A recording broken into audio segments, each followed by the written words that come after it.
Olá, amados, a graça, a paz do Senhor a todos. Hoje, nesse vídeo, nós vamos dar mais um passo com relação ao assunto que nós temos tratado, que é a respeito da Bíblia, da Palavra de Deus. Então, abrindo as Escrituras hoje, nós vamos falar mais um pouco, nós temos já falado nos dois vídeos anteriores, sobre a unidade desse livro.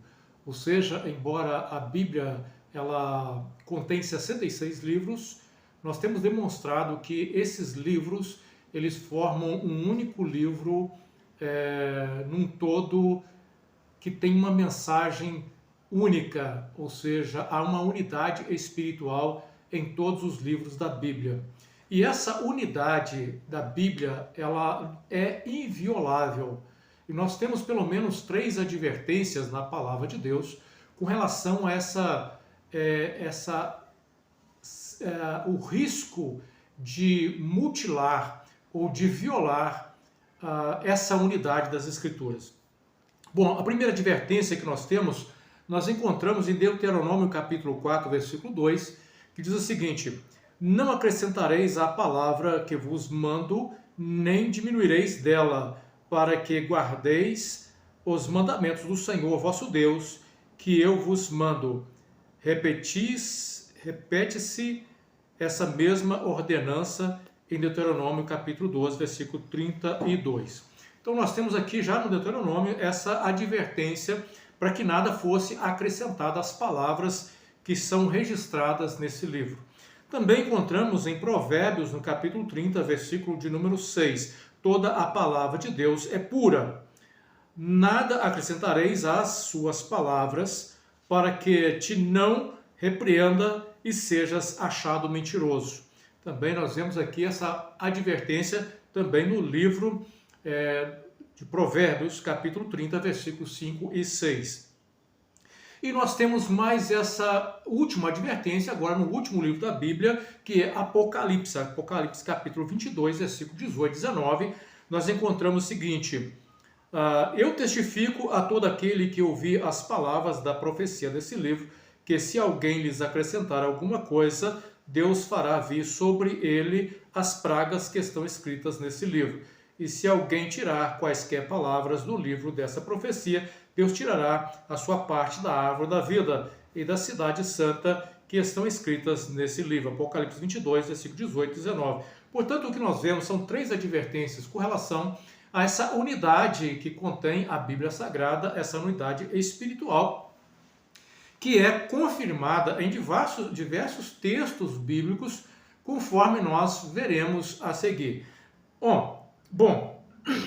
Nós temos a questão da unidade dos profetas. Embora Deus utilizou de vários profetas, todos esses profetas têm uma unidade espiritual nas suas profecias.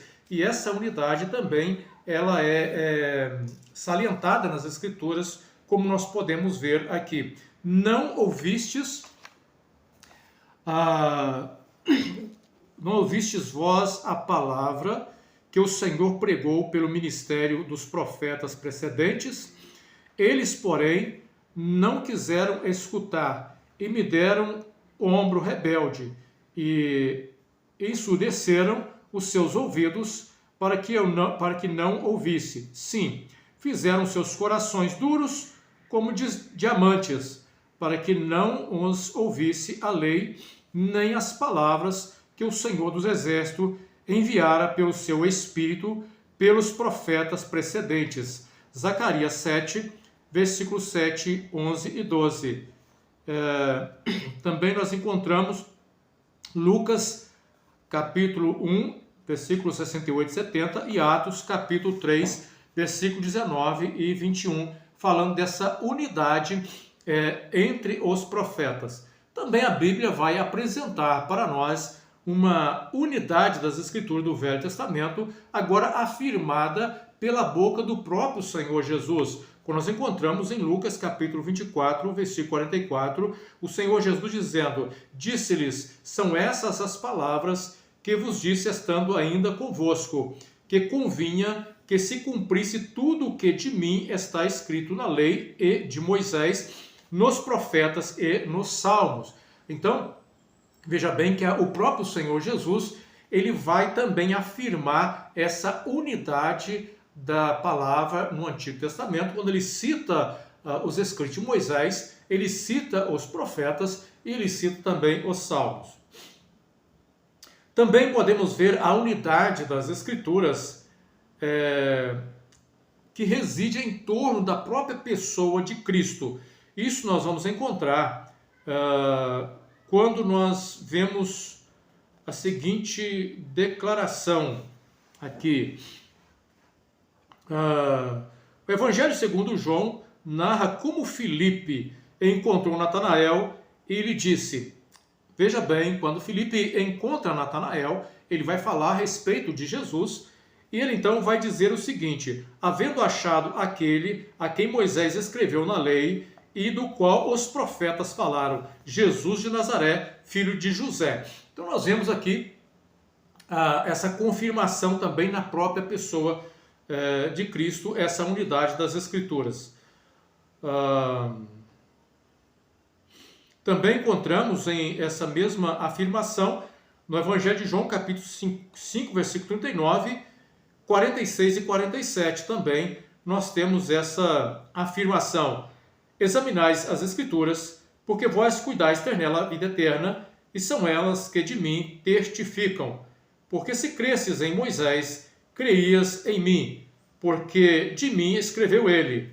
Mas se não cresces nos seus escritos, como crereis nas minhas palavras? Então, nós vemos aqui também esses textos falando dessa unidade das Escrituras em torno da própria pessoa de Cristo.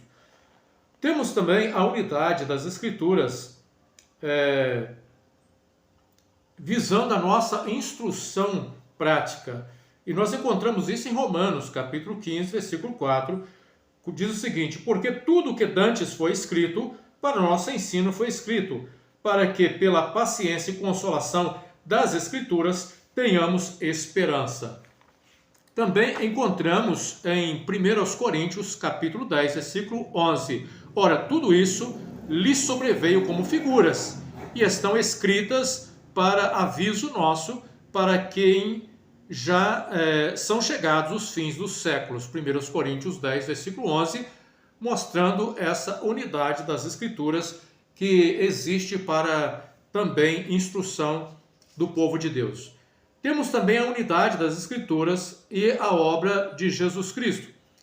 1 Coríntios 15, versículo 3 e 4, nós encontramos, primeiramente vos entreguei o que também recebi, que Cristo morreu por nossos pecados, segundo as Escrituras, e foi sepultado e ressuscitou ao terceiro dia, segundo as Escrituras. 1 Coríntios 15, versículos 3 e 4.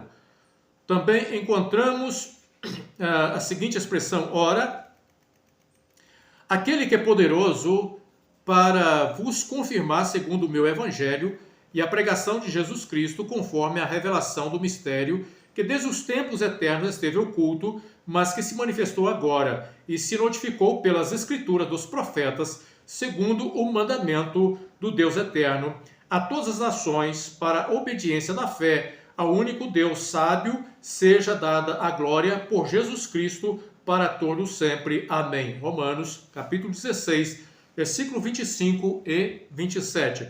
Então nós temos também, mais uma vez, essa unidade das Escrituras em torno da obra de Cristo.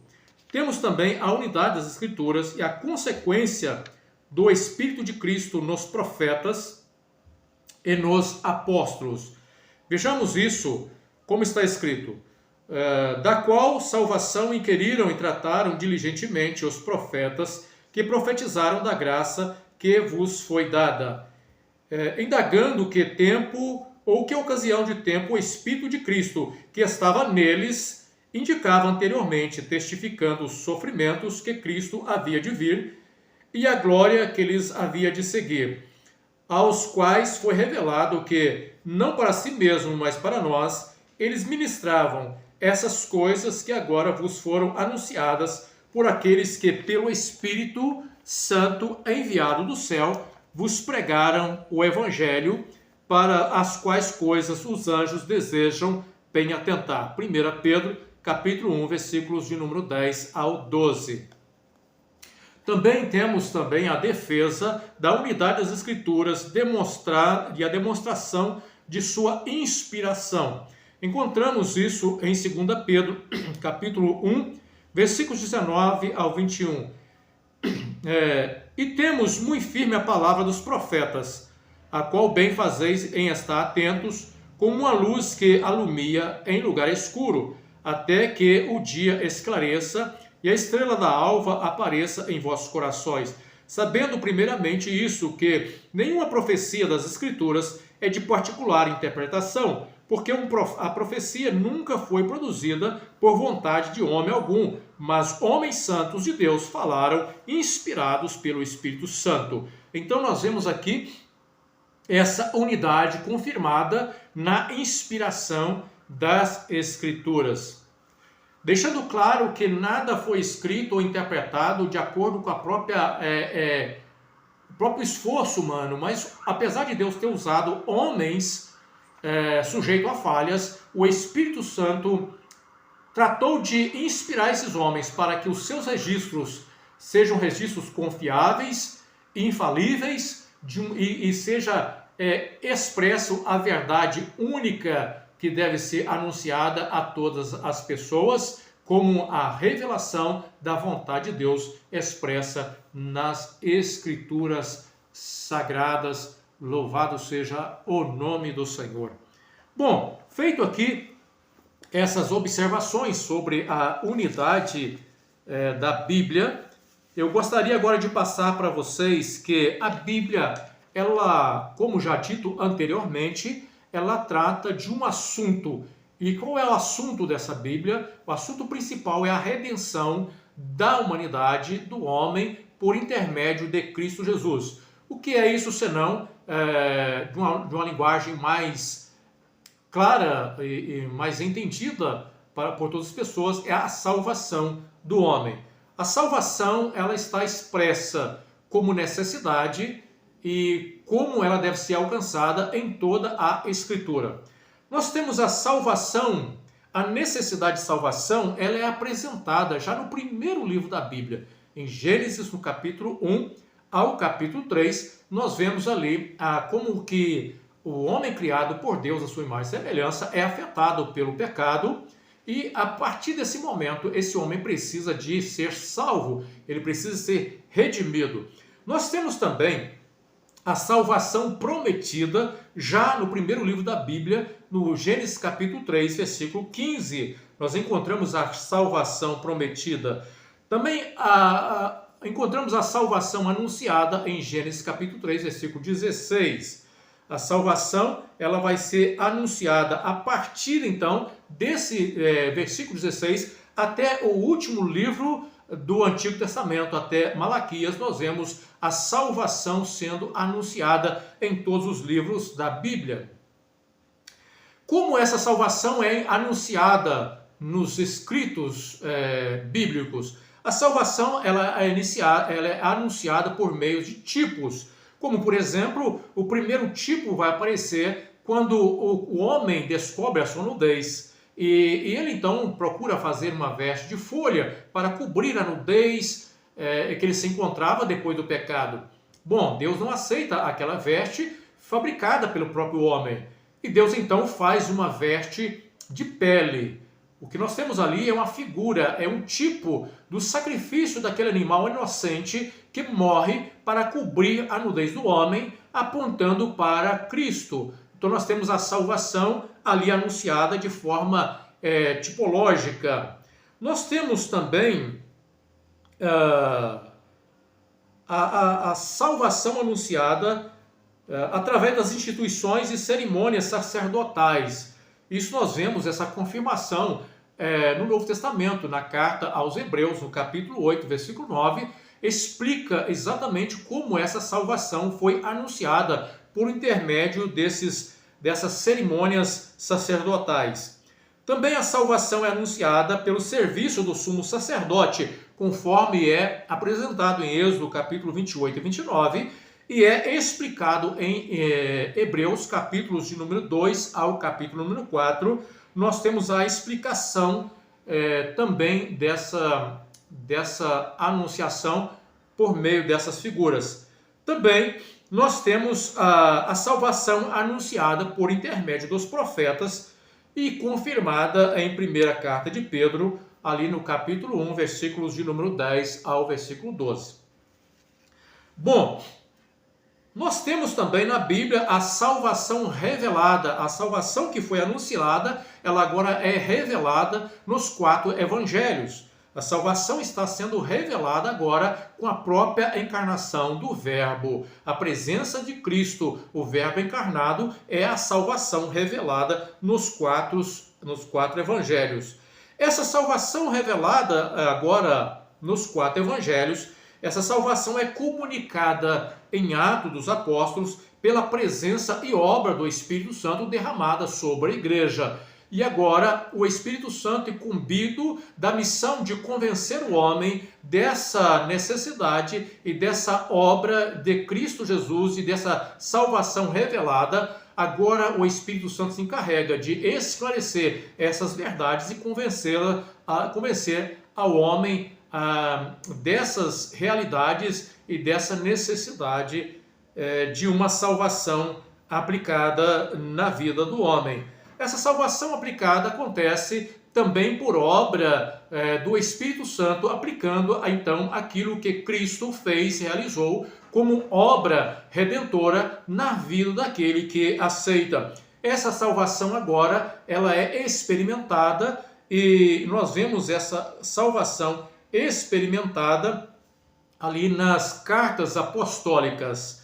Também a Bíblia vai finalizar com a salvação confirmada, no livro do Apocalipse, quando todos os desfechos finais acontecem e um novo céu e uma nova terra é criada, a salvação então ela é confirmada em todos os seus aspectos. Então assim, nós vemos o desenrolar de todo o evento história da redenção narrada nas Escrituras.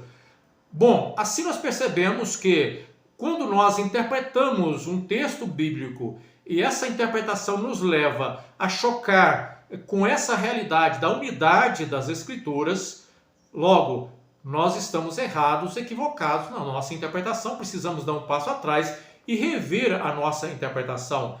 Nós não temos o direito de dizer, eu não gosto de tal profeta, eu não gosto de tal livro, eu não concordo com esse livro da Bíblia, eu não aceito esse livro da Bíblia. Por quê? Porque se nós fizermos isso, nós estamos incorrendo no risco de sermos punidos pela não aceitação da unidade das Escrituras. Também não podemos acrescentar a essa unidade nenhum ensino que possa contradizer aquilo que espiritualmente a mensagem é revelada em todos os livros da Escritura Sagrada. Portanto, precisamos ter em mente essa consciência do que é a Bíblia, o seu aspecto divino, a sua unidade, a sua temática geral, que é a salvação do homem por intermédio exclusivo da obra de Cristo Jesus. Não podemos entrar por um caminho, por um atalho que possa nos distanciar dessa verdade revelada nas Escrituras. Tendo isso em mente, nós lemos e examinamos as Escrituras sem cairmos em algum laço e algum desvios. É muito comum, às vezes, nós encontrarmos algumas pessoas que acabam desconsiderando alguns aspectos da palavra de Deus. Alguns chegam a dizer que não gostam do Antigo Testamento, porque o Antigo Testamento apresenta um Deus completamente diferente do Novo Testamento. Não, o Antigo Testamento apresenta o mesmo Deus. É o Deus da Bíblia, o Deus das Escrituras.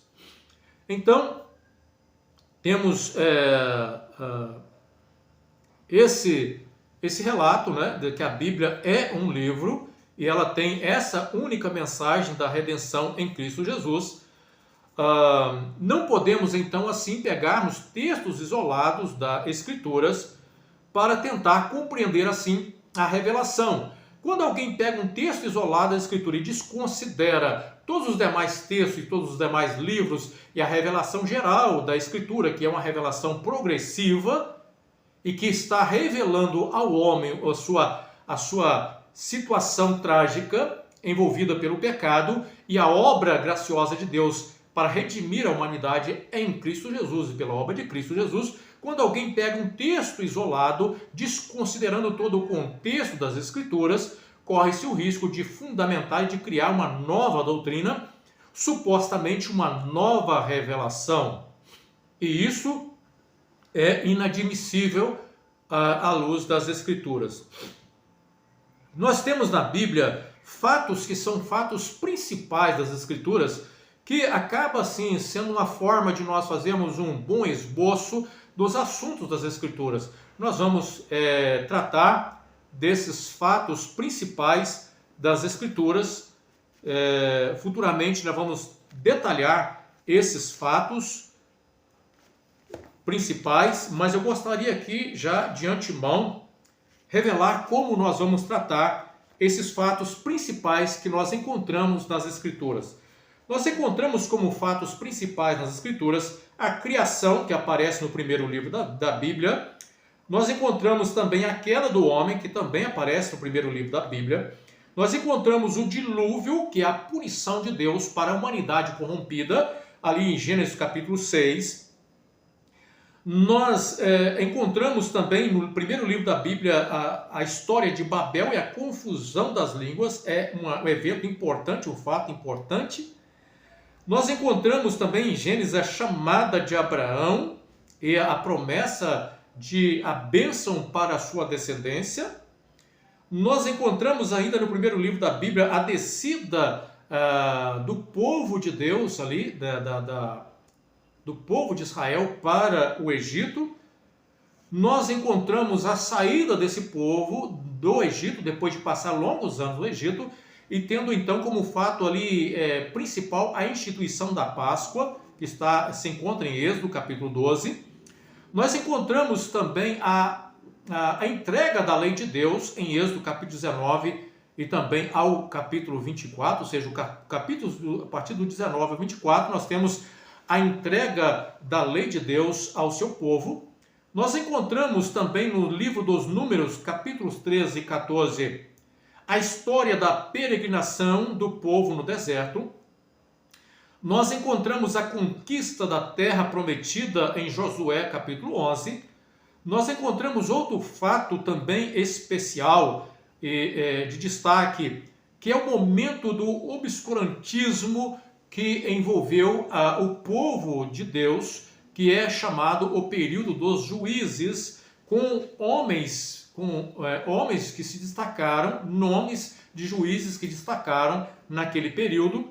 Depois do período dos juízes, nós temos o fato do primeiro rei de Israel, que é Saul, né? E nós temos ali Saul sendo ungido rei, já ali no primeiro Samuel, né?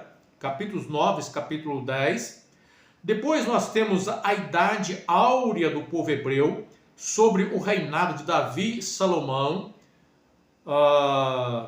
Nós temos esse período desse reino unido, esse reino unificado do povo hebreu. Depois nós temos o reino agora dividido, Israel e Judá. Nós temos o reino dividido, o reino do norte e o reino do sul, que é importante compreender esse também aspecto histórico, esse acontecimento histórico.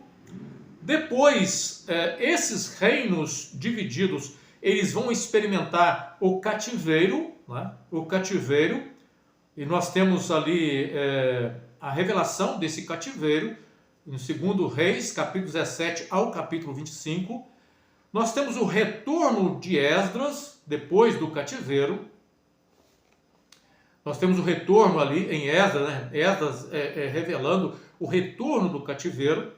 Bom, e depois nós temos também outro fato importante agora no Novo Testamento. Os fatos importantes no Novo Testamento, os primeiros anos de Cristo, o ministério de Cristo, a igreja de Jerusalém, a igreja que se estende aos gentios, a igreja no mundo inteiro,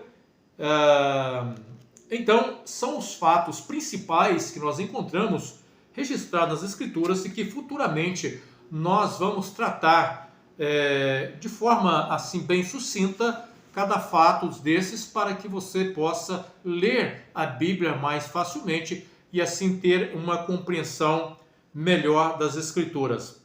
Entre o Velho Testamento e o Novo Testamento, nós temos um espaço que é conhecido como o período interbíblico.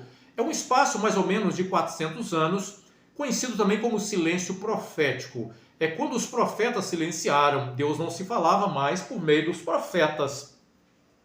E é nesse período que surge também aqueles escritos que contém na Bíblia Católica, que são os deuterocanônicos na Bíblia Católica, que são 7 livros a mais que foram acrescentados na Bíblia Católica. Esses 7 livros a mais alguns acréscimos que nós encontramos no livro de Daniel e também algum outro acréscimo bíblico. Nós temos então, nesse período interbíblico, nós temos a escritura grega, ou seja, a tradução ficou conhecida como a tradução do 70 ou Septuaginta, que é a tradução da Bíblia para o grego. Essa tradução foi requerida pelo Ptolomeu Filadélfio. A ele foi atribuída a organização dessa Septuaginta, porque foi um período da helenização. A helenização é o período em que a cultura grega ela se expande por todos os lados, depois da grande ascensão de Alexandre o Grande. Nós temos então esse avanço da cultura grega. Todos os reis gregos no Egito eram chamados de Ptolomeus. Esses Ptolomeus eram reis mais brandos. Em Alexandria, a cidade fundada por Alexandre o Grande, Ptolomeu deu um quarteirão inteiro para abrigar os judeus que vieram ali residir em torno de Alexandria, em torno ali do Egito, na cultura grega. Nós temos também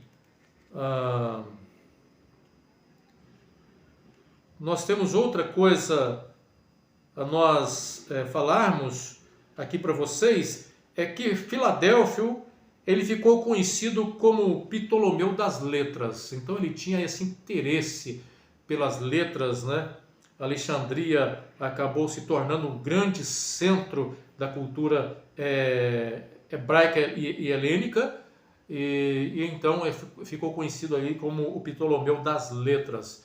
É nesse contexto, então, que vai surgir ali a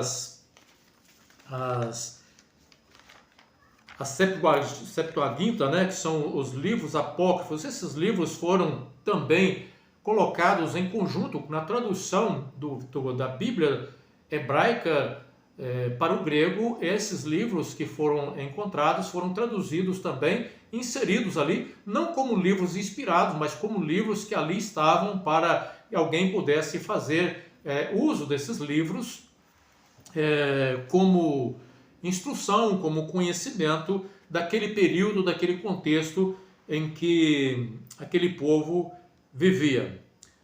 O termo apócrifo, que tem um significado de oculto, depois passou-se a ter um significado de duvidoso e de espúrio.